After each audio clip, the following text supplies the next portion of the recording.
Where's the Instagram post, Dan? Where's the IG? What she did to my hair? Yeah, pics or it didn't happen. That's 2021, baby. Why would you want to see my hair? Because if it looks anything like now, I'm totally in. You're a wild man. I told you I'm going bald up here. Dan, I'm going bald everywhere. Look at this shit. Oh my god. You should get some of that spray shit. I mean, I've thought about a lot of different things, and I was just like, you know what? Fuck it. I should have taken more care when I was like 25. Hey, watching with Dan and Tony. Hey, watching with Dan and Tony. It's Hey Watching, yeah. Welcome to Hate Watching with Dan and Tony. We watch movies. This week we sort of set ourselves to a challenge of not just handling one movie, but handling essentially three movies. Yeah. Mortal Kombat, the first one, the second one, Annihilation, and then the brand new one on HBO Max, which is that Warner Brothers? Yeah, no, it's for sure WB.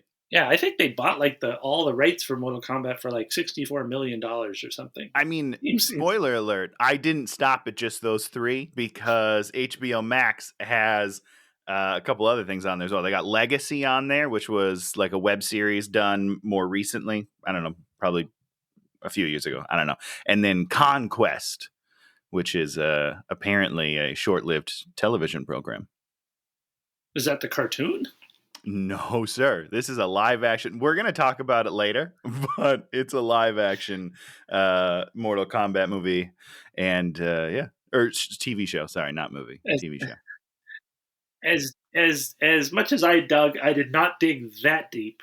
I guess there's a cartoon too. So there's also a cartoon. Yeah, I mean, a lot of stuff, a lot of merchandising that could have been done that I don't feel like was done. Oh, okay. I only feel that way because I don't own any good Mortal Kombat merch. Like, where's my T-shirts? In other words, they haven't put out stuff in your eyeballs that made you buy it because you would have bought it. That is correct. Is that what you're saying? Yeah, that's what I'm saying. Idiots. Which seems like that would be like a sort of right place to sort of go. You would think so. Now the door is closed and the dog is locked out. In there. Yeah. No dogs allowed. So I think we should talk about the first movie. Okay, do we want to kind of? I guess we can't go in chronology because we should probably end with Annihilation only because that's where I have the most to say. I think we should start with the first movie, then do the second movie, and then do the third movie. Okay, chronologically, everybody, welcome to the show. Yes, we have a structure, and we're going to stick to it now. Just because I think we need to go to where it began, the roots, to sort of understand this first movie. I saw when it came out. I really liked it. Oh yeah, I watched it again now. I think I won't say it's perfect, but I think for what it's trying to do, it hits all the notes, and there's actually not a lot of really problematic things in this movie. I have one thing that I found problematic on a rewatch, but as a kid never would have bothered me. I think this movie's near perfect. I will say that right now. The only thing I did not like is the Sonia Blade twist in the third act where she's like kicking ass. And then she becomes like a damsel in distress. And I was like, I feel like we could have done it a different way. But other than that, it's fine. I remember when I saw it, not necessarily as a kid, because I think it was 80. See, I didn't write down the dates again. Once again, I didn't write down the dates. So I was like in my 20s, I guess, probably, because it was in the 80s, right? Or it was in the 90s. I think it was 95, I want to say. I'll look it up while you say whatever you're going to say. And I just remember when they grabbed her and put her in the thing, and then she's in like the dress with the hair. I was a little pissed off. I remember I was just like, why does she have this hair? I enjoy her hair exactly how it was, and the character. It didn't make a lot of sense why they would. Yeah, it's like a total rewrite of that character just out of nowhere because they're like, what do we do now? I don't know how to get everybody to this new venue for the final fight. Which, I mean, listen, whatever. It is what it is. But other than that, this movie's great. And that's in these kind of, yes, actually, I have one other tiny complaint in there. Oh. My other tiny complaint is when they go to Outworld and then there's so many names. I know, and none of them are like. Who's the main guy in the first one? Liu Kang. Oh, so he is Liu Kang. So he's Liu Kang. Yeah. So Liu Kang fights Reptile. Yes. And like Johnny Cage is outside and he like never comes into the battle. He's just kind of chilling out there. Yeah. Which totally I remember that as being a little thing where you're kind of like, what exactly is he doing out there? I mean, he's keeping watch, Dan. It's part of the plan. Yeah. So you wish there'd have been a little thing that sort of separated them in some way, as opposed to just just saying, well, Johnny Cage is just outside. He's not part of this fight. He's doing his own thing. Yeah, maybe he's taking Instagram photos. He's doing selfies. Social media, smoking a cigarette, relieving himself. Maybe he should have been like, "Oh, I gotta pee bad." And, then people need help. But yeah, other than those two like little things that you understand are sort of there structurally, and maybe not as thought out as you could have thought them out. It's a really it's a good movie. Yeah, very fun. Also, it is indeed 95. 95. So the original 95, Annihilation 97. 97. And in those 2 years, they really unfigured out what they had figured out in the first movie. What happened? I don't understand. I don't have a clue what went wrong. I mean, a lot of things went wrong, but like, where did it diverge? Where suddenly you're like, okay, this worked. People, I think, enjoyed it. I guess I don't know for sure. Yeah, but then they're like, let's take everything they liked, throw it out, and just put a bunch of bullshit in here. So we meet the bad guy. The bad guy, I don't know what his name is. He has some sort of name. And he's the classic Shao bad guy. Kahn. Shao Kahn. He kills Liu Kang's brother. Just like sorry, we're still in the first one. Shang Tsung. Sorry, Shang Tsung is the bad guy in the first one. Come on, Dan. Your soul is mine. Second movie, good. I had no idea who the dad and the son were that were the two bad guys. Is one of them the Emperor, one of them not the Emperor? I still don't know who the dad is. He was an elder god. I got that much, I think, but like it's all very confusing. And whenever they start talking about the elder gods, it's always like the elder gods want this to happen, and then it's like, no, but the elder gods are so lazy they make sure nothing happens. You're just like 100%, yeah. They're just like I started to not think that they really existed, and it's like one of those things where they're like they believe they exist, so they try to follow these rules, but they're not there. They don't exist. You can do whatever you want, but they show up and play a riddle game or what. We'll get to that. Get to all that. So we'll stick with the first movie. He kicks Liu Kang's brother's ass and eats his soul. Boom, boom, boom. Yeah. Here's the setup, Yep. You get it. You get it. You're like, okay, great. I understand. It's not a complex story by any means, but it's a story we understand and we can follow. And that's the thing about a movie like this. A movie like this does not have to try to break new ground and explore and do all these things. And it's interesting because I watched like 3/4 of the first one, and then I watched Annihilation, and then I realized I hadn't watched that last battle scene. So I went back and watched that battle scene, and I realized this movie has all these quiet moments, all these very calm, very quiet, when they're doing their exposition, it's really like heartfelt in a weird way, which in Annihilation, it's not. Everything is just like, I'm saying something. You're like, it's like, it feels like earnest, like it feels genuine in the first movie, as opposed to nothing feels real in Annihilation. Whatsoever. Nothing. So Liu Kang wakes up. He just had the dream of his brother dying. Now we know that things are going on. Is this where his apartment is completely lit in green? Could be. I didn't hate it. I was like, what an interesting choice. But there's like a theme of green throughout this movie for some reason. I don't know why. But I believe that this is the scene where he wakes up in the middle of the night, right? And his apartment totally cast in a green light. And I was like, usually nighttime is blue or like a dark color, but this green, I kind of dig it. I don't know. Well, Paul Anderson, who did this one and then goes on to do all the Resident Evils and lots of other movies. He, Oh. yeah. This guy's Okay. done a million things, and this is Got like it. his second movie. And he really is like this sort of stylist. And it's so interesting because in Annihilation, you kind of feel like it's the same, a lot of the same sort of stuff. It doesn't work at all. In this one, Not it even works.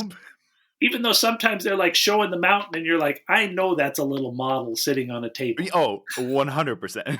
And the storm above it like doesn't look great, but I'm okay with it. I'm okay with it in this movie. Yeah, because you know they don't have this giant special effects budget. 100%. But what they have, they do, when they're walking around in the temples and there's all these weird statues and stuff, you buy it. You just like, I'm here. I'm in this weird place. 100%. It's weird. So Sonia and Jax are going after Kano, who's in the club. And the same bad guy's running the club. And this is what I love. He's setting up who he wants at the tournament. Yes. And this, I think, is super interesting. The bad guy is not just like, I got to cheat to win, which is a thing we have to deal with in the latest movie, which is incredibly stupid. Yeah. He understands that you have to set up this whole situation. Yeah, instead of cheating, he's guiding it. He's like, I want you to fight. Like, and that's great because it's smart. Like you have a bad guy who's not just, I'm a bad guy. It's like Shane Stark, he's figuring shit out. He's strategizing. It's good. He's using everybody. And that's what the bad guys should be doing. They should be trying to use everybody. And then the good guy, Raiden, should be trying to outstep the bad guy and be smart, even more crafty. It should be a game of chess, Yes. Game of chess. And in this movie, we have all these little points, where Christopher Lambert, is it Christopher Lambert? Is that his name? That sounds right. He sort of turns and does a little laugh or a little smile that tells you he's manipulating everybody subtly, as opposed to like when Kano gets his powers in the new one. It's just like the most set up thing ever. You're just like, okay. And yet, I mean, we'll talk about it, but that scene makes me laugh really hard. And so I forgive those things because you can do it one of two ways. You either do it cleverly and well, or you do it stupidly and make me laugh at you. I'm good either way. It's that middle ground where you're just doing stupid things that aren't either funny or good. And I'm just like, what are you doing?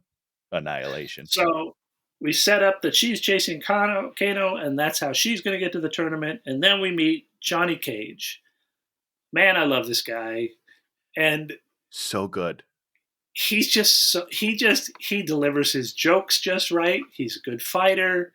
He just, you buy it. And he is the pivot point in this whole movie where they go from not knowing what they're doing towards him making a decision, using his brain and doing a smart thing. And you're just like, what he did was very simple. We'll get to it. Beautiful. Yeah. And so we set up this whole thing that he rushes into fights to try to prove himself. So what's going to happen is he's not going to rush into a fight, and he's going to actually use his brain in addition to, because he has all the skills. His skills are 100%. There. Yep. Great fighter. He just has to think about it a little more. And in the new one, Cole, they try to figure out something for him. Do they? Well, they try. They sort of do. And you're just like, huh? And we'll see. I got a lot of thoughts on Cole. I'll tell you that right now. I'm sure you do. And so by setting up each of these characters, and Liu Kang, denial of destiny. Great. Yeah. Perfect. Yeah.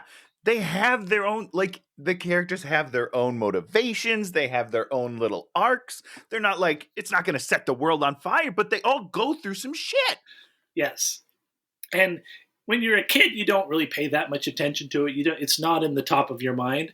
But as an I'm adult, just watching them kick each other's asses and I love it. Just look at these good fights. But when you watch it as an adult now, you can go, oh, this is thinking about where you want, you draw a little line as to where this guy's going from and where he's going to end up. Thank you. Great. Great work, everybody. So he's going to the tournament to try to win respect. Liu Kang goes back to the temple, meets Lord Raiden, realizes that Lord Raiden is Lord Raiden, and realizes he's got to do some stuff. Yeah. Good. Great. And I like it because, Liu Kang's kind of the audience weighs in because he's like, I don't buy this. You're not real. My cat's coming down. I apologize. Hey, bud. But then, it's like, okay, shit, you're real. I guess let's do this. We don't spend a half an hour of him. You've got to prove yourself to me. It's like I don't know if he shoots lightning or what he does. You're just like, okay, he's real. Cool, got it. Let's move on. He's a god. He's our god. Super cool boat shows up. Yeah, great set. Great, best boat set since Hook. You know what I'm saying? No, best boat, better than Hook. Everything. I mean, the special effects in this movie better than Hook. You might be right about that. I don't know. And then the alligator clock falls on him and he dies. Wow. Great. Well, it burps. Okay. God damn it. Damn. So I guess I wrote Scorpion and Sub-Zero are there and Raiden breaks up the fight. No fight today, boys. Yeah, well, you don't want to tip your hand, I wrote Ego is the enemy. Oh, okay, so what? So Johnny Cage is Ego. Sonia's looking for the enemy. Someone's quest for revenge. I don't know. They're all sort of close. But they have their own thing. But they differentiate as the movie goes on. We get to the island. We see Princess Katana. Cool. And then tomorrow it's going to begin. Prince Goro comes out. He's the reigning champion. Reptiles around there being all creepy and invisible and weird, and you're surprised. You're like, you see that reptile for the first time, and then he comes to life. You're like, 100%. I'm surprised. It was great, and they set it up nicely because they're talking by the statue for a while, and then they leave, and then the statue moves, and you're like, oh shit! Great. So then we have the Johnny Cage versus Scorpion fight. That's the tree fight, right? Yeah. Get over here. What happened? Does he win? Yeah, he wins. What happened? I did not write enough down. I seem to be missing a page because, wow. I mean, what you don't have to. There's no bad things that happen. You know what I mean? So it's all good. They just miss all the stuff that happens in the movie. So then we start doing all the fights, and it's all very structured. Liu Kang fights Katana on the beach, and she's like, which gives him some is a little confusing. That one confuses me a little bit because it is supposed to be Mortal Kombat, but they just kind of talk, and then Shang Tsung is like, "Okay, this is a stupid match. Let's move on to a different one," which is fine. I know I'm thinking of some other movie where that's like this, but what they did was they structured it as the first fights are just to the win, and then at a certain point you go to the death. Gotcha. To the death. And I really remember that being in this movie. It's not in this movie. It is not in this movie. And so Johnny Cage and Scorpion, they go to hell kind of, and then they fight. They do acrobatics in this high wooden structure, and Johnny Cage is fucking dope. But I guess fight. If you think about it, Katana and Liu Kang probably weren't going to fight to the death either way. They were just going to be like, nah, we're good. So you're going to move on either way. I'll buy it.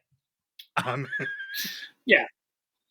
So then we get the big monster dude. Prince Goro kills the African-American guy who, I don't know, maybe he's from the game. I don't know. He kills him, and then we know stuff is on. We're like, oh. Yeah, this shit's real. And there's this one great scene where there's just they're just throwing the bodies of the humans, just over and over with Goro's just kill, kill, kill, kill. It's great because he's a tough guy to beat. And we avoid all these stupid fights that we don't want to see. Yeah. And we're down to our last people. Well, I don't remember the order of everything, but is this where Sonia fights Kano? Sonya fights Kano pretty early and she just kicks his ass, right? Kicks his ass, breaks his neck. Awesome. Great stuff. Like, I love it. I'm totally in. And it's not a gigantic fight, but it's fairly hefty, and he sort of gets the upper hand at some point, and then she does like some crazy thing where she flips her legs around and gets his head, knocks him on the ground, breaks his neck, and just breaks his neck. Walks away. Great stuff, guys. Next. And so now we're just down to Prince Goro, and Johnny Cage has to fight Prince Goro, and they're all like they're facing up against each other, and then he drops down in the splits and just punches him in the nuts, which is from the game, and it is from the game. So good. Yeah, it's awesome. I love it. And then he runs up the stairs, and Goro chases him, and then they fight on the ledge, and he basically just knocks him off the ledge.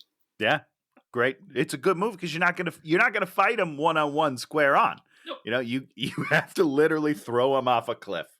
That's the only chance you have. You gotta control where you're fighting him. Mm-hmm. And then your punches are not what's going to kill him. You got to use gravity to kill him. 100%. And it's great. Very smart. Great stuff. And, Johnny Cage loses his glasses, makes a glasses joke. So $500 glasses. So good. So good. A+. So then the bad guy steals. So I think maybe we had a reptile. No, yeah. So the bad guy steals Sonya. Then they follow. They go to Outworld. And yeah, I mean, we're not even talking about how great Raiden is through this whole movie. Raiden is great, saying stuff, being interesting, wonderful. So they follow him to Outworld. Then we have the big reptile battle, which is that's Liu Kang. So it's a big Liu Kang battle. Great fight, wonderful fight. I love this guy. I'm confused on what happened to his career. I should have looked into it a little more, but I know he did these movies, and he did. He's the guy in Beverly Hills Ninja with Chris Farley, right? I think so. I think I read that. I think so too. I think he's great. I think he has like a kung fu place somewhere. I should go take lessons. Yeah, you should. So they do that fight. Now they're in the palace. They meet the big bad guy, and then he has to go through 3 challenges or something. I don't remember what they said. Yeah, you have to face. You face yourself, you face your fear, you face your enemy. It's not that order, but those are the 3. And then, so Sonya's got the big hair. They get her off, and then Johnny Cage is standing next to there. He looks down at the dress, and he says, "Nice dress." My favorite line of the movie, because he's addressing what everyone in the audience is thinking. Yeah. Which is funny, because then they do that in Annihilation. We'll talk about it a little more when we get there. We'll get to Annihilation. And it's awful. Anyhow, continue. I'm sorry. So we have great music. Punch him in the face, and then all the souls come out. He has to fight the souls. You don't own me. Then the brother comes out, and we see a moment of actual emotion of characters. Yeah, emotion. In a Mortal Kombat? Unbelievable. You feel that this dude has lost his brother. You feel bad for him. I mean, I'm sitting there going, and usually you're like, just punch your brother. You know it's not your brother. But in this one, you're like, man, I get what he's going through. Yeah, it would be tough. It would be tough stuff. And then he knocks him off into the spikes, and he dies, and all the souls get freed. And it's great. Gives him a beating. Who? Yeah. Gives him a beating. Oh, he beats him in the face, right? Yeah. Oh, yeah. He really beats him, and you're like, it's what we That's want. The anger, man. That's the anger. And then we're back home. Everyone smiles, and the Emperor shows up to continue the thing. And it was interesting watching that Emperor, because you're like, oh, I see. This is where the terrible mask in Annihilation comes from. But then we just take it off. Well, this guy for like 90% of the movie. The dude had a makeup in the Emperor in the Sky. Okay. And so then they make it into this terrible mask. Okay. So, but I love the ending, setting up that sequel. It's very like not cheesy 90s sequel setup, and it's like, like so good. It's just so good. So now we're going to start shifting into Annihilation. And Yeah. first thing is Mortal Kombat was incredible because of the music. The music, that soundtrack is baller. Soundtrack's great. The music's great. And then somehow, and I can't imagine they spent tons of money on that soundtrack. I wouldn't think so. Not at the time. And then you have the same exact titles on Annihilation, like the same exact, with the same exact music. But then we start going, the music in this new movie is terrible. And so my question is, and I'm like, listen, I don't know. I don't do research, which is probably a problem. But was this a different company that made this movie? And were they not able to get the rights to their own music? You know what I mean? Like, because they do a lot of stuff that's like similar, but way worse. And so it's just like, maybe it's just a guy like on a keyboard trying to like be like, it's kind of similar, guys. I don't know. And it feels like that. It feels like it's a rip-off past. You hired someone with no skill to rip off your own movie music. Yeah, 100%. I don't know. Maybe they just couldn't afford the original guys, and they were like, this guy will be fine. We found him on the street corner playing for cash. And now we have like raining men. All the bad guys are raining out of the sky. But it's the same men. It's just like green screen. The same guy is green screen like 4 times. It's not even like different people doing different things.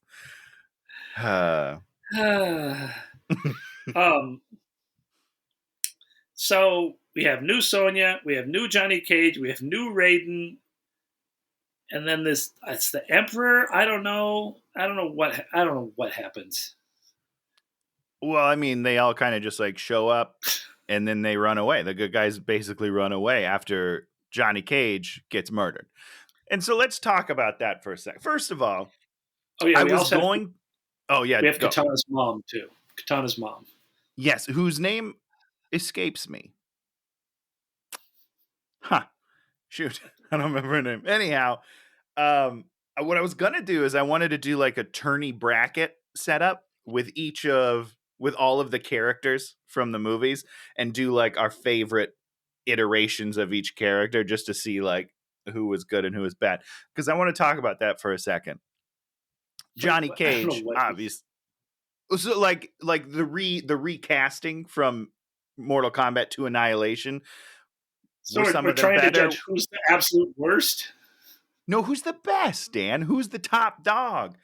So first of all, Johnny Cage, right? Definitely a downgrade. I think we can all agree on that. And he was only there for like 5 seconds because they were like, well, we can't like afford the guy from the original. Let's just kill him off right away. But the Sonia, I don't know. I'm kind of okay with it. Terrible. The first one's not great either, Dan. I mean, she's not great, but at least she at least had something to do. All this one does is like walk in front, like walk 6 paces in front of Jax while Jax like follows her and goes like, what are we doing? Where are we going? She's like, we just gotta go. I'm not going to explain anything to you because I don't know where we're going. We're just going. I mean, yes. And there's a point. There's a point where Raiden is like, hey, I'll meet you at this temple or whatever, and then leaves them. And I was like, they don't know where the temple is, bro. How are they gonna get there? And then they just wander about the desert. It's very strange. Like until they find mud, and then they fight. When you find mud, you fight. How did they find mud? Many things. I don't even understand. Where did the water come from? They were in like this dry desert area, walk, and then they walk into this little pit that's just all mud. It doesn't make any sense. The people, Dan. Okay, so you're okay with new Sonia. Jax is not as a character, as an actor. Like the actor, I'm okay with.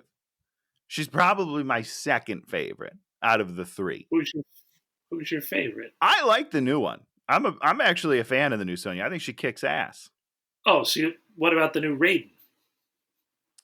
I mean, I'm in. Wait, which like the 2021 Raiden?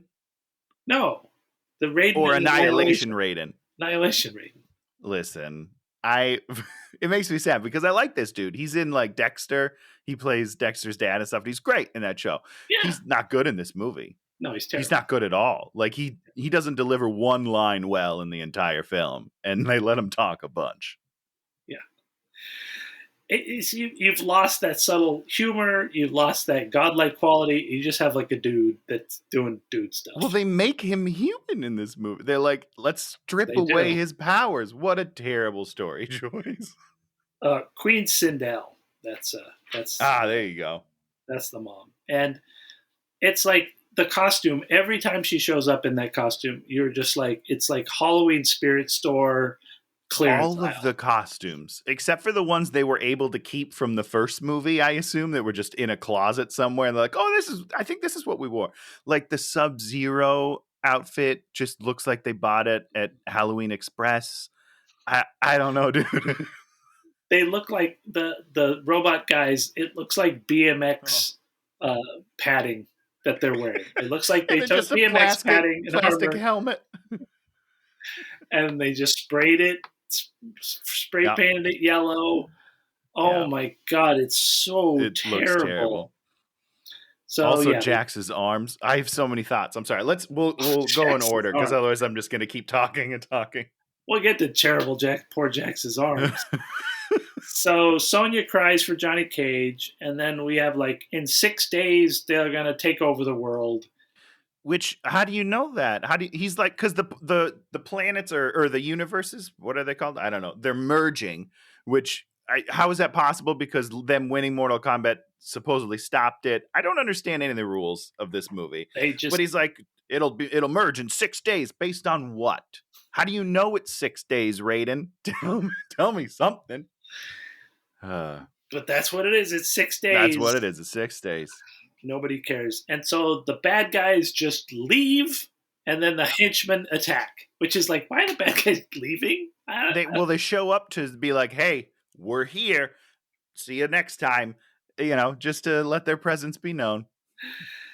And so we're told that you must grow stronger together. Raiden tells them that, and then immediately sets them on different paths apart from each other.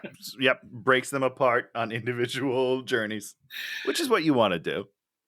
And he's so Liu Kang has to find Nightwolf. Yeah. And you have to travel by magic ball. Oh boy, I did not remember this at all. Who thought that this was a good idea? Why don't we just teleport, guys? Let's just make it clean and simple. These balls are so dumb, and they have to set up with a line. They're like, you'll be moving so fast, it'll seem like you're not moving, because they can't like rotate them in the ball. So it's just, you're still, but it's because you're going so fast. I was so upset. I just don't understand who thought this was a good idea, Dan. They had to get characters all over the world, even though they don't really have to get the characters all over the world because you don't even know where the characters are at any point. Nope. They each could have just walked like 3 minutes in a different direction, and it would feel the exact same to me. Nightwolf's over that hill. The guy you're looking for is over that hill. Problem solved. See you guys over the third hill. Bye-bye. That's it. Oh, it's so terrible. And then there's just that awkward moment in the ball where like Liu Kang has to like cuddle with Katana for no reason. She's like, hang on to me. Oh, go to the right quickly. Like I can't even with this shit. Then we go back to the Emperor. He's in his like Emperor thing, and his dad's there, and his dad's dressed like a D&D sorcerer, and he like at best sort of yells at him, and we just do not understand any of the power dynamics. Everybody just spends all their time getting pissed off at everybody else for doing the right things, and everybody, the right thing. Each faction talks about the elder gods, but like in not a way that makes them seem real at all. And I just don't. And then you find out that he is an elder god. That's why I'm confused, because I feel like the dad, and I didn't rewatch this, I feel like the dad talks about the elder gods a bunch. And it's like, oh, the elder gods will do this, will do that. But he is one, technically. So why he's like, he should be like, we do. I don't know. I don't know, man. This is dumb. So now we're doing the first robot fight, and it's Is that the yellow robot? Is that the missile shooting robot? That's the yellow one robot? at Jax, right? When Sonia gets Yeah. Jax. Yeah, it's yellow. No. It's not. It's the red robot. It's the red robot? I don't know. It's the gray robot with Liu Kang? Oh. Yeah, Liu Kang and Katana are fighting a robot. Yeah, that's Smoke. Yeah, it's the gray robot.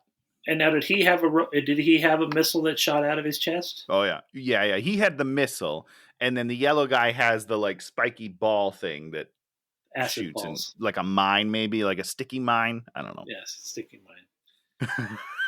I hope when I get my power, it's to make sticky mines. Yeah. Makes a lot of sense. So now Katana has knives, so she pulls out like random knives and knife stuff. I don't know. So she's got those fans, like that's her thing in the game. She's got those like fans. And they did. Is this the one scene they did those? She got them in one scene, I think. Yeah. Well, so what it is they like. She uses them as swords first, where they're like all collapsed, but just like thick pieces of metal. And she's like, ka-ching, ka-ching, and then she flips them to like cut people or whatever. They looked terrible. They looked really bad, and it was unfortunate. So they do the fight, and then Sub-Zero Jr. shows up, and he freezes the missile and super confused about this. He's like, "You killed my brother. It wasn't me." Why are they both named Sub-Zero then? Did he take up the mantle when his brother died? Or were they always two Sub-Zeros and they just went by the same name for no reason? I don't know. Scar on his face. He's got the scar. Yep. I don't know. Yeah, so I call him Sub-Zero Jr. I also call him Schlub-Zero. Schlub-Zero. And he's also like the good guy Sub-Zero as opposed to bad guy Sub-Zero. So now we get a weird fight where he fights Scorpion, who I call Dorkian because he's so terrible and so stupid. Uh-huh. And then he steals Katana or something. Yeah, because more damsels. It's the easiest way to get from one place to the next. And then I write, meanwhile in Hawaii, because that's where Jax is. He's in Hawaii. Oh, he's in. Did they say that? Was there a little like? There's a little sign, biomedical research facility, Honolulu, Hawaii, or something. Got it. Okay. Hawaii. Cool. Yeah. I mean, why not? Why not? Why not? He should be somewhere tropical. And he's out on the thing, and then what the hell have you done to yourself this time? Says Sonia. As if like what a weird. Remember that time you came back with a robot foot, and now you have robot arms? What are you doing? Like, if you walked up to someone and they had bionic arms, you'd have more of a reaction than like, "Oh, what did you do this time, you crazy guy?" So stupid. But essentially, he's just juicing. He's just like enhancing himself. Like, it's weird. It's a weird thing. He's like, oh, just an arm upgrade, no big deal. I'm thinking about doing the eyes next, maybe the feet. I don't know. I don't fucking get it. So did he have that? He chose to have his arms roboted? He definitely chose it. Yeah, he was like, I'm just getting an upgrade, is essentially what he said. And which is confusing because then he can just take them off. So I don't understand what they actually do. He didn't replace his arms. They're just like encased in something. And at one point, I think he complains about them not being as effective as he wanted them to be. So then he tears them off, and as if his normal human arms are better than the metal gigantic robot arms. But I mean, of course they would be if they're just sleeves. They're just like metal sleeves. They don't do anything. Except they're not metal; they're rubber. So, fair. Now they fight the yellow guy, who I call Bumblebee or the BMX bomber. Oh, Bumblebee! Bumblebee! Lots of breaking glass. And this is the point. The first move where he just literally blows up all the glass. I don't understand. I'm like, oh, that's intimidating. You once again go back to a movie like Die Hard, where we have broken glass, and everyone in the audience feels the horror of running over broken glass. Because it's done for a reason. They know he doesn't have shoes on. This guy is just like, he can do it, so why not? I'll just do it. And I wrote here, the music is just cheaper. And this is like the point at which you realize the music is so cheap, it doesn't enliven the fights at all. Yeah, it's just a kid in his basement 2 years into piano lessons, like playing on the keyboard. No, that's Miami Vice. Yeah, you're just stealing. That was good. So now we have the first part of the movie that I liked. He shoots out his chest acid, and it turns somebody into a skeleton. Yeah, just disintegrates him. And he like falls over as a skeleton. 10 out of 10. Good stuff. Great stuff. But then he uses it on Jax on his new arms. It just bounces off. And it only hits the arm though. Like the other guy's full body got encased with acid and disintegrated, but Jax's arm took the full brunt of the spit. I don't I don't understand. So stupid. So now we cut back to the Emperor, and we have this centaur dude who's so horrible. But he is ripped. Whoever is playing that is cut up, dude. He's got so many ab muscles. It's like dirty 90s porno. It's like really gross. For sure. It's like sweat you don't want to see. Guys with mustaches you don't want to see. No. Then there's this woman with 4 arms, and they're like complaining. I wrote Shiva. Is it a bee? Maybe it is a bee. No, I don't know. It is Shiva, like the Indian god of death. Okay, yeah. So terrible. So he comes in, and there's like the big Mortal Kombat disc, and he picks up a hammer, and he hits the disc with the hammer. Why did he hit the disc with the hammer? I have no idea what's happening, right? Doesn't make any sense. And then he yells, "I need a new general!" And Centaur Man and Shiva are like, me. And then he threw some dude into fire. He threw the guy in the fire pit, which is not the only time we use this fire pit in this movie. And it's like your classic, how do we show that the boss is a giant asshole? Have him just kill one of his people at random. Kill one of his own people, throw him in a fire pit of hell. It'll be great. And so he does that. You get it. And now he makes Queen Sindel his new general. Okay? Not for any reason or any whatever. I mean, I would argue that I think that they're hooking up. And that's why. I think she slept her way to the top, dude. Sleep with a dead woman. Dead seems to be a pretty relative term because she seems totally fine. She does seem totally fine. So meanwhile, in New Mexico, Liu Kang is there. He meets Wolf Boy, and Wolf Boy. First thing he says, "I've seen better." Yeah. Like of what? I didn't do anything. Just based off, I think you might just be talking about the hair volume. You know, like it's pretty good, but I've seen better. And so he has to do 3 tests of courage and other things so that he can find his. Now, did we just steal that from the first movie and just do it poorly? I feel like there's a couple of things story-wise that they were just like, oh, people thought that was cool. Let's do it a totally different way and just fuck it all up. Because why is it the rule of 3 is back again? You got to pass 3 tests, but none of them make any sense this time. Good luck. And he's got to do animality. So now he falls asleep and he has terrible dreams, and then Sexy Jade comes up there. She's wearing sexy clothes, and he's like, I love another. I don't understand. Why is seduction part of the test? Like, I don't get it, Dan. And why, and lo and behold, she's working for the bad guys. How is she part of this if she's working for the bad guys?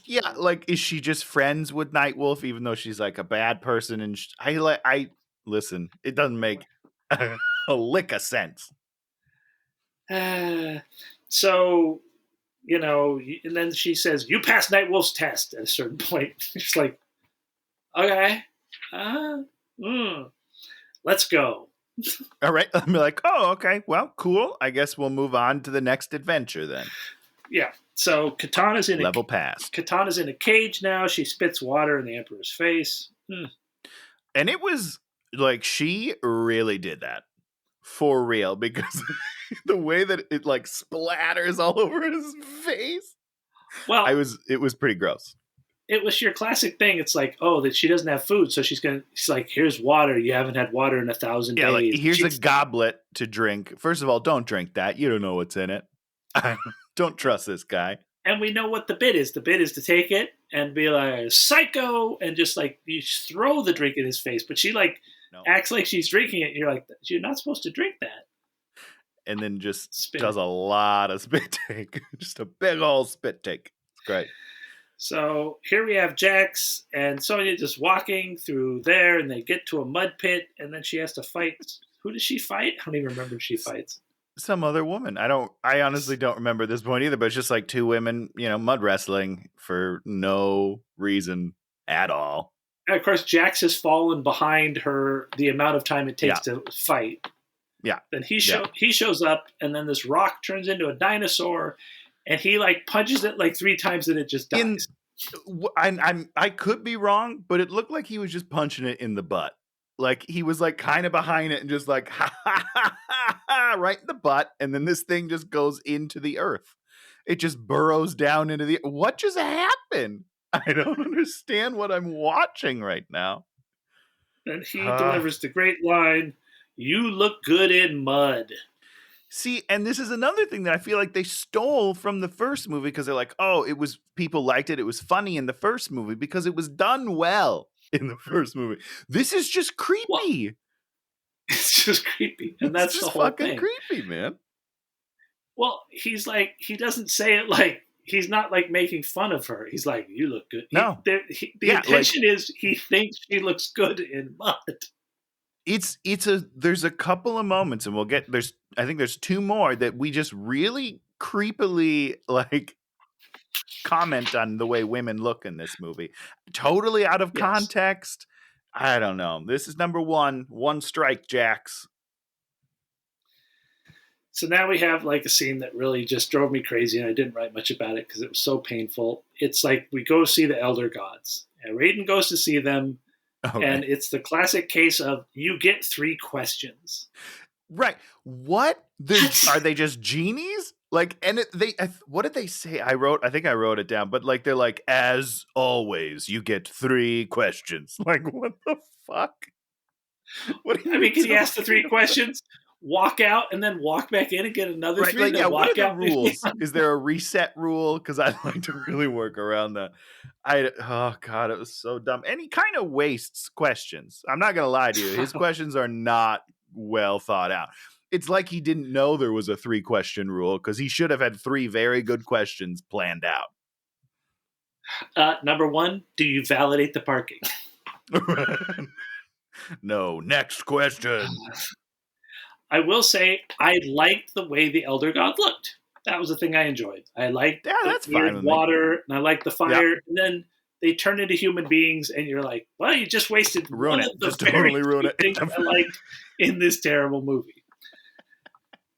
And then they're like, we won't intervene, is basically what they said, right? They're like, you guys do what you want, even though they're our rules. It's fine. Good luck. So dumb. Rules were made to be broken.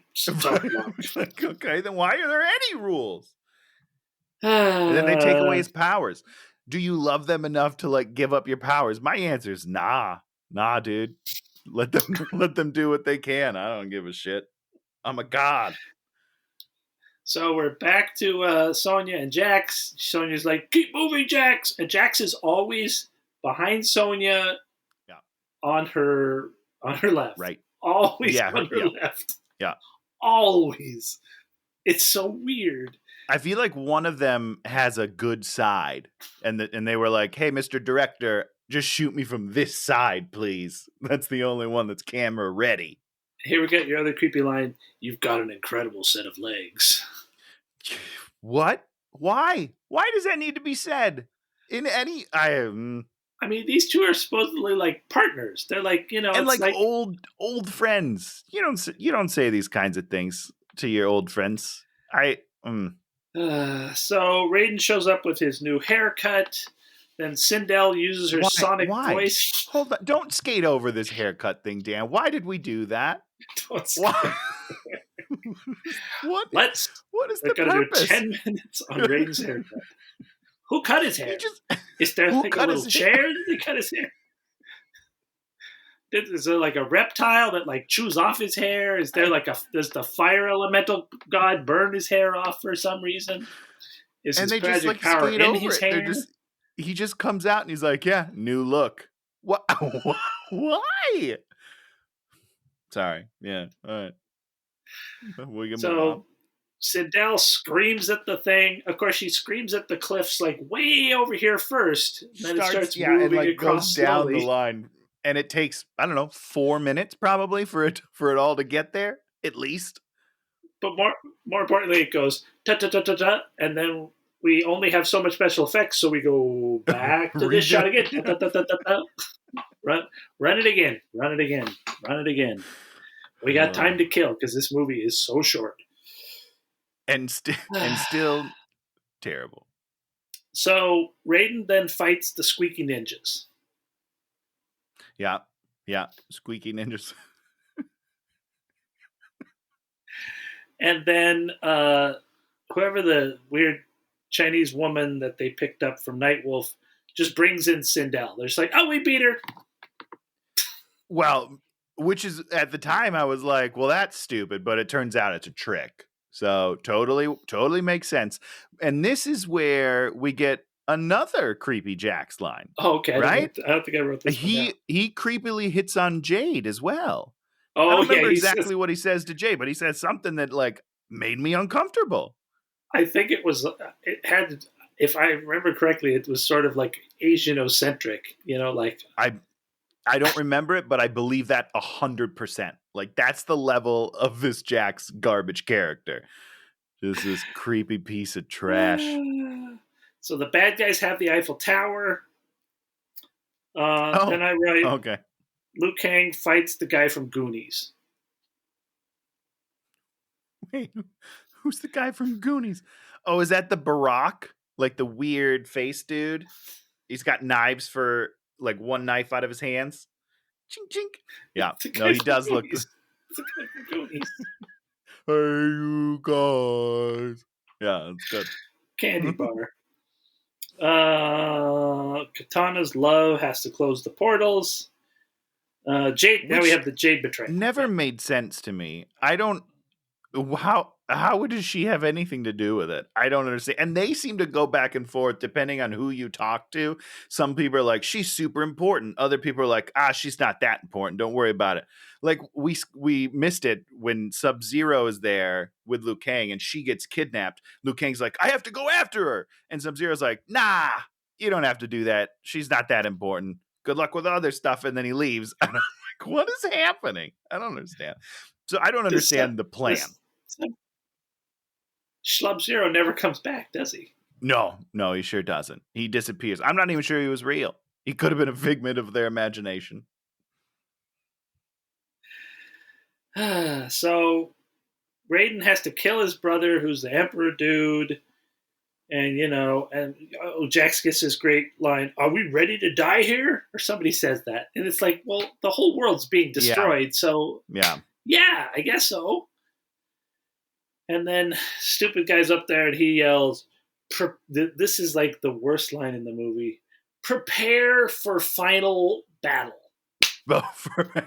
Final battle. Yeah.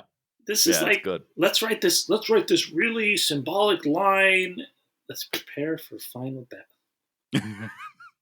And I don't remember, since we've kind of touched on the other lines, there's one more creepy line, and I don't remember where it falls, but it's actually Raiden. When Raiden first meets Jade, he like looks at, I think, Liu Kang, I don't know, and is like, can she fight as good as she looks? And I was like, come on, guys. Now that he's human, like he's got like thousands of years of pent up hormones, and he's like suddenly like, whoa, hello, everybody. I don't know, man. It's so bad. So now everybody's fighting everybody. I wrote that I thought one of the characters' names was Manphibian, which I kind of love, but it wasn't really in the movie. I don't think that it is, but it should be. That's a great name. Manphibian. I'm sure maybe it is.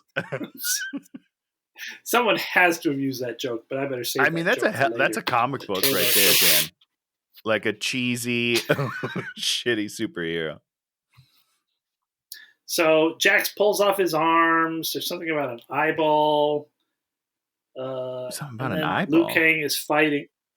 I don't know. I just wrote I don't. I don't know that. So Liu Kang fights the Emperor or whoever that guy is. Then at a certain point, they both animalize, and Liu Kang becomes a dragon, and then he becomes a worm, and then everybody falls off a thing. I mean, we're really skating by a lot of stuff right now, Dan. First of all, did we already do the Raiden fight? I can't remember now. It. Well, Raiden loses and dies. Right? But so during that fight, the Raiden fight, where he's like fighting, I don't remember who he's fighting now at this point. They show the stunt double for like minutes at a time.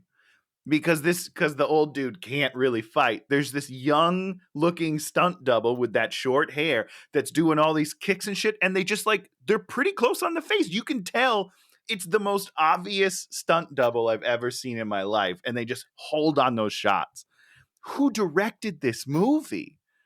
I don't understand what's happening. I believe the stunt coordinator from the first movie directed this one. So that's why he was showing the stunt double. He's like, we don't ever get enough credit. I'm just going to show this guy right here. You know what? It all makes sense. I forgive it now. And then I wrote the Elder Gods show up and defeat the dad for some unknowable reason. Yeah. Well, hold on. The Elder Gods show up and someone is about to like get in the fight and they're like, no. We got to let this shit play out the way that it would. In the Liu Kang dragon fight, they show up and they're like, no, stop, you can't intervene. We got to let fate play out the way that it would. So they stop someone from helping Liu Kang, and then Liu Kang obviously gets up and beats the worm thing. The Cerberus worm. I don't really know what it is. What happens? It's something like that. I don't know, Dan. And then the movie's over. Well, it's not over yet. We get one more great Jax line. Jade does something to help at the end. I don't remember exactly because the end I was so checked out by this time of this movie. She does something cool. He grabs her, puts his arm around her, and like aggressively holds her. And he's like, "Oh, maybe she did come in handy after all." Fuck you, Jax. You you monster. Like I hate this Jax character. I wish he would have died in the movie. That's all we're going to say about that movie. Oh, wait, one more thing is throughout the movie, it felt like the bad guys and the good guys had the same plan, but just with different outcomes at the end of their plans. Because they each want the daughter and the mother in the same place. But one of them wants like the mother to kill the daughter, and the good guys want the mother and the daughter to fall in love. They each want to the bad guys want to lure the good guys into Outworld, but the good guys are like, we're going to sneak into Outworld. So they're literally, their plans are parallel, except for at the very end, they're just like, we kill the other one. It's so dumb. The writing of this movie is atrocious. So now we're going to get to the new Mortal Kombat, HBO Max, hour and 50 minutes. We get this first battle of Scorpion versus Sub-Zero. Great battle. Sets the bar way too high. It's unfortunate, but like that first battle is great. It's fantastic, which is why 100% HBO released it early, because they're like, well, this is the best part of the movie, so let's just make people watch this and then be like, oh, this is gonna be like an A+ film. This is gonna be the best Mortal Kombat movie ever made, and then it isn't. But that's a great first scene. There are two good things in this movie: that first scene and Kano. Nothing else in this movie is good. Oh, I don't know about Sub-Zero's pretty cool. Sub-Zero's pretty good. Sub-Zero's pretty cool. So there's a few cool things, but if Kano's the only one in this whole movie Sub-Zero doesn't really have lines. Kano's the only one that could deliver a line in this entire movie. That is 100% true. As like the actor, he's great. And I will say, if he's not in this movie, the second act of this movie is literally unwatchable. I would tear out my eyeballs. But since he is in it, I at least laugh through most of it. Because he's so good. I love him so much. But so Sub-Zero gets cool things to do. Are we going to go through the movie? I'm sorry. I can wait and we can go through it. Okay. No, we're going to go through the movie. Yeah. Okay, let's go. Let's do this. So we start off with the good fight. Just go watch that fight. You'll love it. Scorpion, at one point, flips one of the ninjas on his head, and his head cracks into the stone.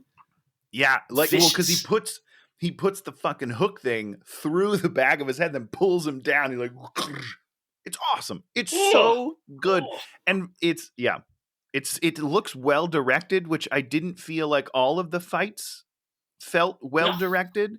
No, but this one just feels good. I wonder if it's still, I didn't look. I wonder if this is still available as a separate entity to the full film. If you can still just watch the first 8 minutes. Because if that's it, just watch that and quit. Yeah. So now we're introduced to Cole. Cole is your classic case of, I need to protect my family. And his setup is that he's too dumb or something to fight or something. I don't know. They set it up like he used to be a good fighter, but he's now past his prime, but won't quit because he still needs the money or something, and so he just gets beat up a lot or something. Make a decision about what it is. What he's going to overcome. Is he going to have to let the bad guys kill his family? Well, that would be different. That would be tough. That would be tough. But make it he just keeps fighting. He doesn't ever use subterfuge. He attacks from the front. And then, in the big scene at the end, well, not that he gets to have the big scene at the end. Not at the end, but he's got the Goro fight, which isn't bad. Goro, basically the champion of champions, and he just sort of dispatches him randomly. Well, we'll talk about his, what is it called? Arcana. So he's in this cage fight, whatever. Then we meet the bad guy, the new bad, whatever he is. What's his name? Shang Tsung. It's Shang Tsung. It's the same dude. Yeah. And Shang Tsung lays it out. And I didn't really understand this, but basically he says, we're going to cheat the tournament and just go kill all of their guys right now. And that's actually the plot of this movie. So there's no one left to fight when tournament time comes. But I don't think that's how it works, bro. I think you have to have, they would just postpone the tournament if there weren't people to fight. I don't know. No, you say it exactly. I mean, that is exactly the point. The point is, as we see from the very, very first one, is the tournament's going to happen and you have to have the people there, and the people that are going to get on the magic boat to go there are going to be the people with the tattoos, and those are going to be the people. I mean, I guess his bad guys could kill all our people with tattoos, and then they'd have the tattoos, and then they would have the tattoos. They'd kill themselves or something. I don't know. But then I feel like I don't think that's how it works, bro. I think those tattoos would then go to some other lineage. I assume they would go to a human. I could be wrong. I mean, because what's confusing is, so here's what's confusing to me. Cole has a tattoo, right? But did the Scorpion have a tattoo? When did the tattoos become a thing? Yeah, Scorpion had a tattoo. I think they showed it at the beginning. Because then shouldn't Sub-Zero have taken that tattoo? Because Sub-Zero kills Scorpion. See, so he can't. So that, I mean, did they think about this? No, because they're idiots, whoever made this movie. But yeah, it should not, you can't pass the tattoo from a mortal warrior to Outworld warrior. Right, it's obviously an Earth thing. It's that's how the Earth are chosen. So either it would go down to their next of kin, or it would go to someone worthy, Green Lantern-y, I would have to assume it can't just disappear, because then that's, I don't know. Because it doesn't. I don't know, man. I don't understand the plot, and it doesn't make a lot of sense because they did this so Kano could have one. And it doesn't make a lot of sense since he's completely unvirtuous. And like they did it so like Sonia can gain one, which was a cool moment. Yep. Like I was like, oh, cool. Yeah, all right, she's gonna be in the tournament, and then we don't have a tournament. I don't know. Anyhow, so basically, the setup of this movie is bad guy's going to cheat, so there's no tournament. So we are never going to have Mortal Kombat in this movie. But then we do anyhow. Instead of doing a tournament, the good guys' plan, Louis Tan is like, we're going to have to take them out one by one. Individually, we'll do one-on-one matches because we can't beat them all at the same time. That's their plan.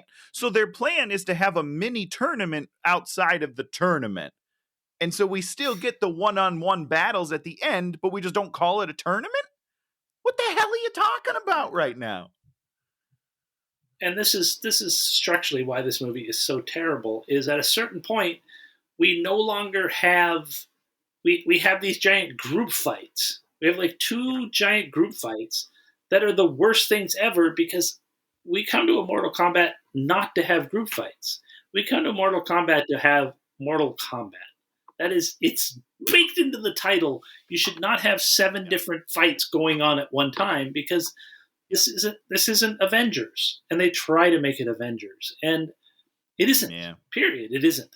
And by taking that idea out and taking up the tournament, where it's like a very specific, understandable thing with bursts of excitement and then quiet time. Yep. Instead, we have training to get our powers, to fight the bad guys, to avoid not having a turn. Who cares? Yeah, who cares? Who cares? But again, Kano throughout the whole thing up until the end, great character. Yeah, he's great. So Jax rescues Cole from Sub-Zero, then Jax fights Sub-Zero, and Sub-Zero tears off his arms. And I love this entire again. So I'm still on board. Let me say, like Cole Young, I was like, oh, I don't think I'm gonna like him, but maybe he'll surprise me to this point. And then we have Sub-Zero in this town street, and he does the thing where he like fucking lifts the ice and then like throws it down. I was like, awesome. This is cool. What a cool power. And he's like fucking raining ice down on these people. And Jack's like, get in the car. And then he drives off and then he tears off Jax's arms. I was like, yes, you guys, this is going to be the greatest Mortal Kombat movie ever. Then we have Sonia. Also, just real quickly, this is my favorite Jax. Out of all the Jaxes we've had, this is my favorite. Well, and he's from True Blood. He plays Eggs on True Blood. Yeah. Great transformation. He bulked up, but he's awesome. He's good. Once again, he's a character they don't give anything to do, really. Oh, for sure. 100%. Yeah. But maybe they will, you know? There's a sequel coming, I hope. Yeah, maybe. Sonia has Kano in a chair, and I wrote best part of the movie. Yes.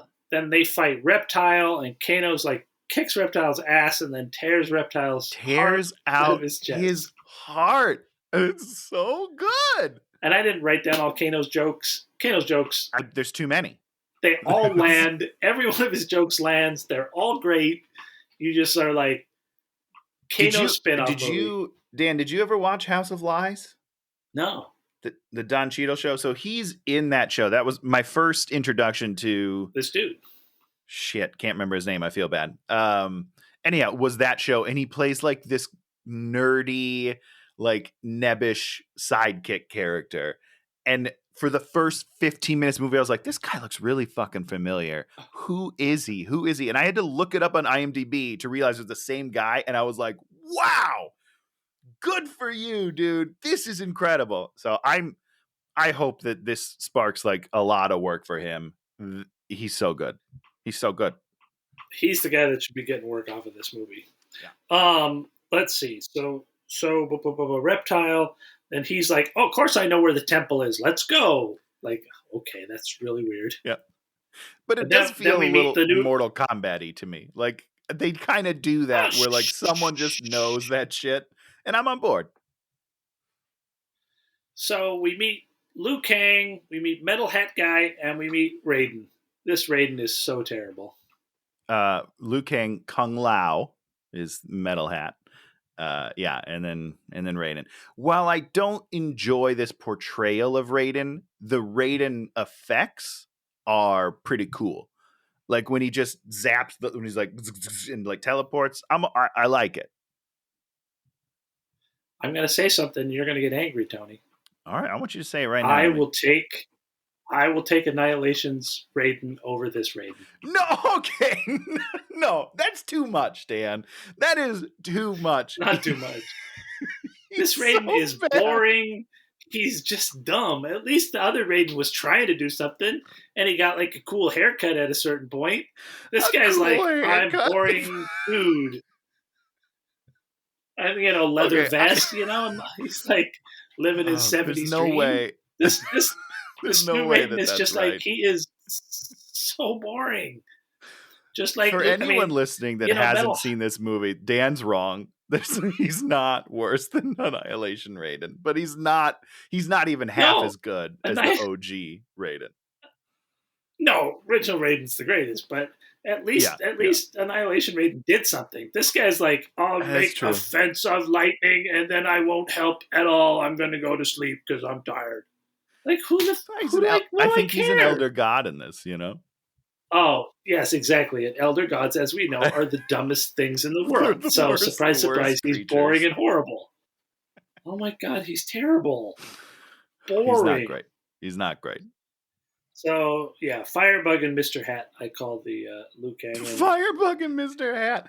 I will say that this is, we only have 2 Liu Kangs, but this poor guy does not measure up to OG Liu Kang. And I feel like he's also in the Power Rangers reboot that came out a few years ago, which, spoiler alert, I love that movie. He's also not great in that movie, though. He's my least favorite Power Ranger. So I was a little bummed. Yeah, a little bummed by this Liu Kang casting.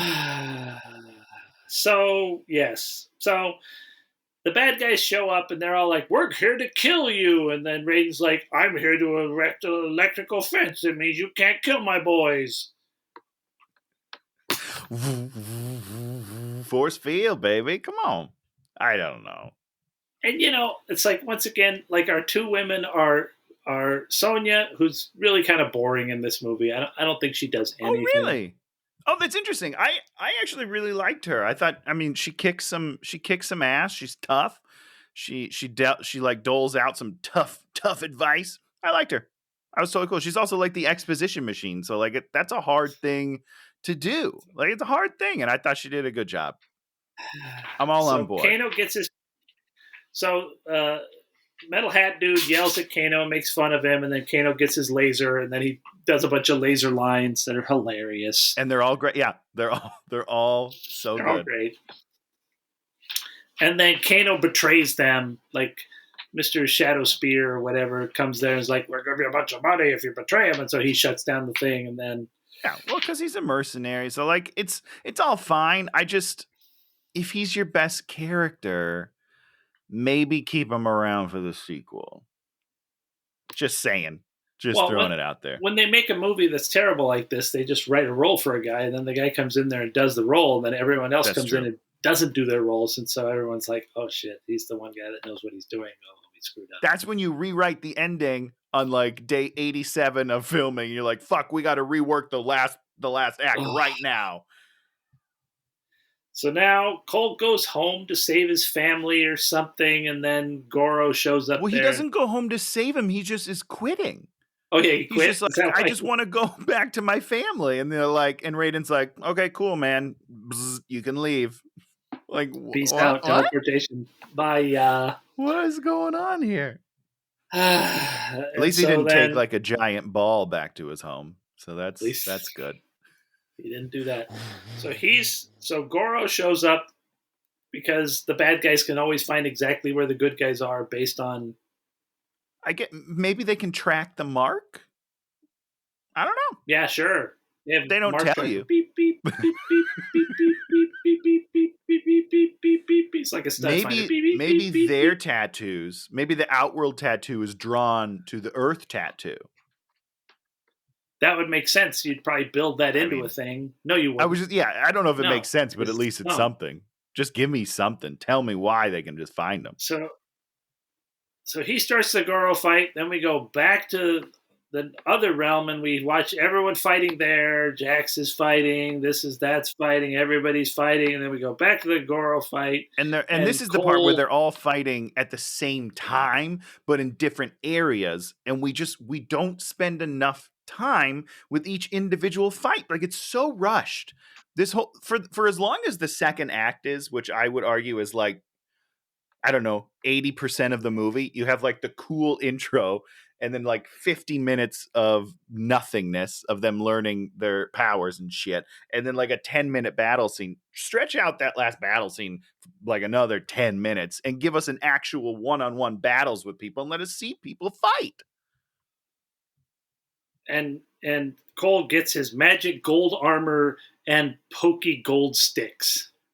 Yeah, I mean, I don't know what this is. I do not know what this is. I don't know what this stupid like, armor is.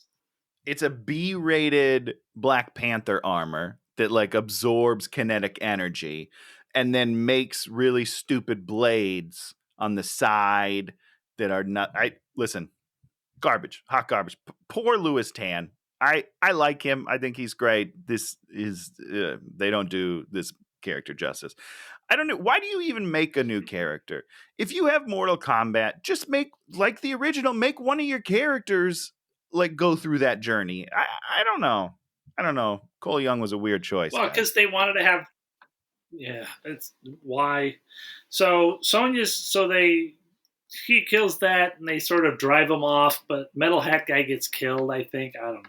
I wasn't. Yeah. Well, not before he saws Melina in half with his hat, which was cool. There's a couple of cool fatalities in this movie. Yeah. I will say that. Like, I really enjoy those. I just needed more battle. I needed more fighting, but the ends of the fights were cool. You just needed that classic thing in a fight where it's like we see the good guy down and then they figure out something to get back up in whatever way that, I mean, if you want to have like 2 or 3 fights going on at once, then you have them switch partners because they realize that you're going to be better there, and then we defeat your skills better fit here. My power is better against his power. Yeah, 100%. Someone makes a sacrifice. Oh, Metal Hat Guy jumps in front of something to save something, so something's. They don't do anything like that. Nothing like that. Nothing like that. Really straightforward. Make us care that Metal Hat Guy dies. I don't even remember why he died. I don't even care why he died because I didn't care about him. Shang Tsung stole his soul, whatever. Classic Mortal Kombat, but I didn't care. So poor Kung Lao. So Sonya fights Kano, and her big fight strategy is fight him at her place. Why Kano goes back to her place, we'll never know. And why does she have hundreds of secret pop-up doors that he can't see when she pops up out of them because there's light down? I don't know. She's magically popping up. She's cool. Because she's cool. She's badass. She's, army chick. I don't know. And then she just sort of kills Kano for, I don't know. Because it's a thing. I guess maybe I don't pay attention to the storylines of Mortal Kombat enough. Clearly, it's a thing because she kills Kano in almost every iteration of the saga. So it's like a thing. Yeah. So now we go to the cage match. Was this the cage that he started that fight in? He did his initial cage fight. Is that why this? I think I'm like 80% sure. Yes. But if you watch the special features that HBO Max has, that this is a completely practical set. Like they built the ice in there, and I think it looks great. I think the movie starts strong and finishes strong. You didn't like this fight. I mean, this is the fight. So Scorpion comes back from the dead. He's been waiting in hell his whole life. And basically he just kicks Sub-Zero's ass. And then Cole spends his whole time punching at his family who are encased in ice. That's what he does the whole fight. He punches at ice. Our primary character's only reason for being here was to call up a spirit to kill Sub-Zero. What he's going to do during that is punch ice. He's punching a wall. Okay, so he's fighting a wall. At it hold on. If you're looking at it through the lens of Cole being the main character, He's the main yes, character. it's stupid. To me, Cole doesn't exist in this movie. I have removed him completely from the movie. Tony, I got some bad news, Tony. He's I'm not in listening the to movie. He does not exist. He's not there. You made him up. Because if he wasn't in the movie, I like this movie. And here, let me be honest with everyone right now. I still enjoyed this movie a good deal. I had fun. I laughed. Oh, yeah. I enjoyed the death. I got bored in the middle, and then they kind of brought it back at the end. Like, I enjoyed it. I think it's still worth a watch, and it's 100% better than Annihilation. Yeah. I don't care what anyone says, Dan. But Except for the Raiden. Except for the Raiden, go to Annihilation for your new take on Raiden. I can't. Do not go to the new one for a bad take on Raiden. I mean, but I think that this movie could have been so much better. Is my problem with it.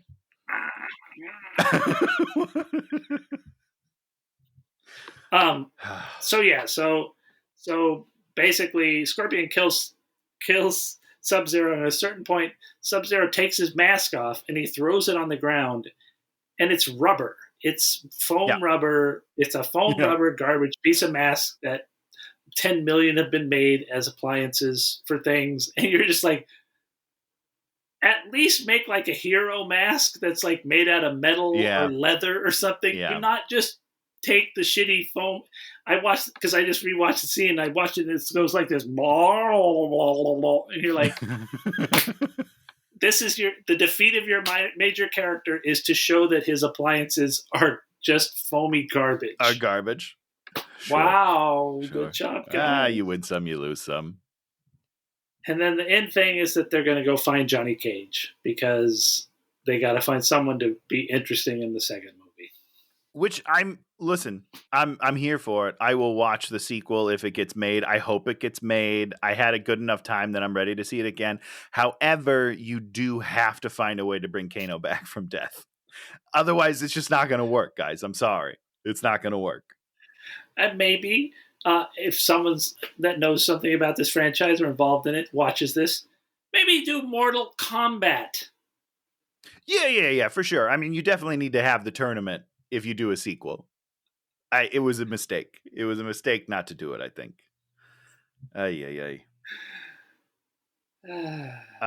So here's what I will say. My final thoughts on the matter.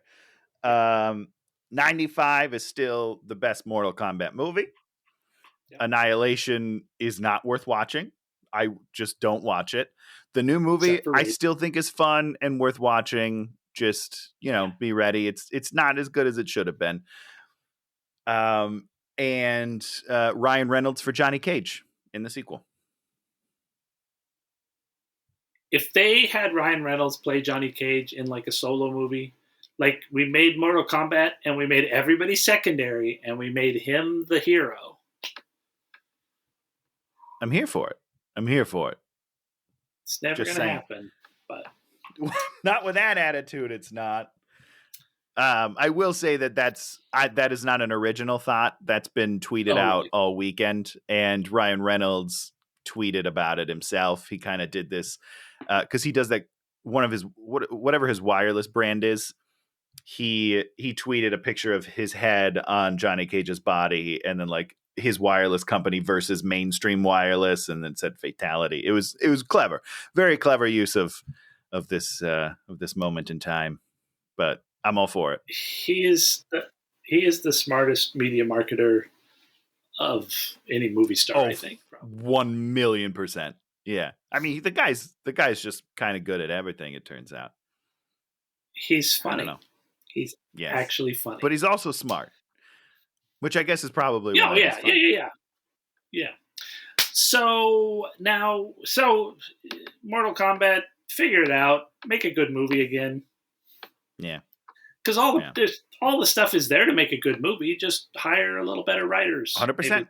Yeah, or a writer. I don't know. Did people write the movie? I'm not sure. So now we talk about something that we liked this week. We watched this movie called A Little Chaos, which was about Sounds familiar. The construction, it's a Kate Winslet period drama about making French gardens, Versailles. Really fun. Not fun, but really interesting. Sort of a movie that looks at something you'd never really spend a lot of time thinking about. Is like, just who made those gardens that are beautiful? Yeah, and it's just who did it? Who did it? They weave in some real people and the king and whatnot. Alan Rickman directed it. One of, I think, only 2 movies he directed. And he stars as the king. Stanley Tucci as like the guy down. He walks into this one scene and you're just like, damn. I love Tucci. I love him. He's so good. There's nothing this dude can't do. He's just kicks it out of the park. Tony. Beautiful. I am keeping on theme this week, Dan, and the thing that I enjoyed, I already spoiled it at the top of the show, was Mortal Kombat Conquest. Okay. It was a show. It only got 1 season, so there's like 22 episodes on HBO Max now. It was made in 1997. It is.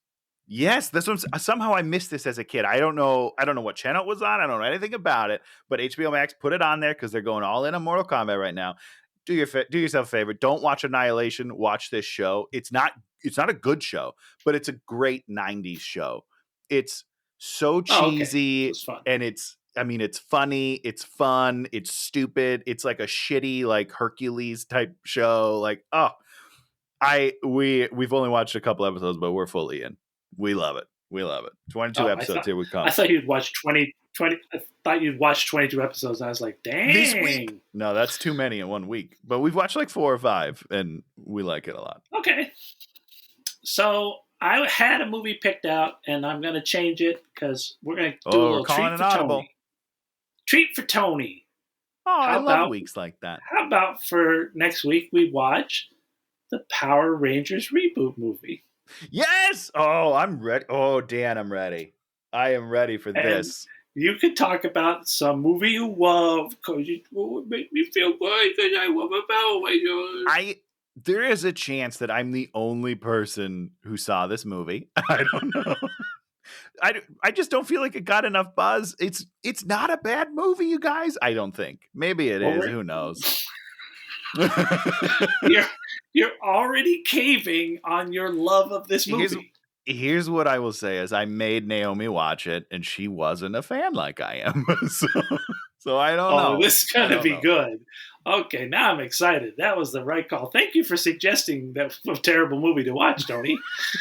The new Power Rangers. I mean, it is the dude from Stranger Things, so that'll be interesting. I like that. And he's great. You can't, even if you don't like the movie, he's great.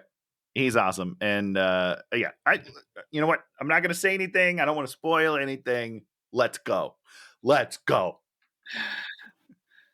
So if you liked what you heard here and us doing 3 movies in one thing, which was way more than we should be doing. Yeah, it was a lot. I'm exhausted. I've been talking too much. If you like what you see, tell your friends, leave a comment, leave a thumbs up. We'll be back again next week and doing this again. And if you don't like it, start an argument in the comments with us. We'll fight back. We're ready. Let's get this started. Come on. We're ready to go toe to toe. We're feisty. If you really liked the Raiden from the new movie, and you don't think the Raiden from Annihilation was the second best of the Raidens, I'm willing to fight you over that one. I'm ready to get into the biggest. I'll fight you right now. Twitter, no, not in no physical fighting. This is no. Of course, no. Social media fighting is the only way to do it. You have to do it without any personal. Come on. Tony and I we're lovers, not fighters. Oh. Except Tony's. I don't know what you say, Tony. I've been known to tangle. You know what I'm saying? I'm kidding. I've never been in a fight in my entire life. I got punched in the face one time. You got punched in I feel like we've talked about this. You got punched in the face once, and I grabbed a kid by the neck and lifted him up against a locker. That was the only thing I've ever done. It wasn't a fight, though. I'll tell you that. He did not want to fight. He was too scared. No, I annoyed this one kid so much. That's right. Oh. That's right. That's right. I remember you. I annoyed the kid so much he punched me in the face, and then I laughed at him. And then he felt really insulted. I don't know what he did after I laughed at him and he punched me in the face. I was like, I mean, he probably went to therapy for like 15 years is what he probably did, Dan. I messed with that asshole's life. Not forget that. Not forget the time I humiliated him in the school gym. I got you, sucker. All right. Well, thanks for coming. You have anything else to say, Tony? No, just have a good week, everybody. Have fun. We'll see you next week. Goodbye, everybody.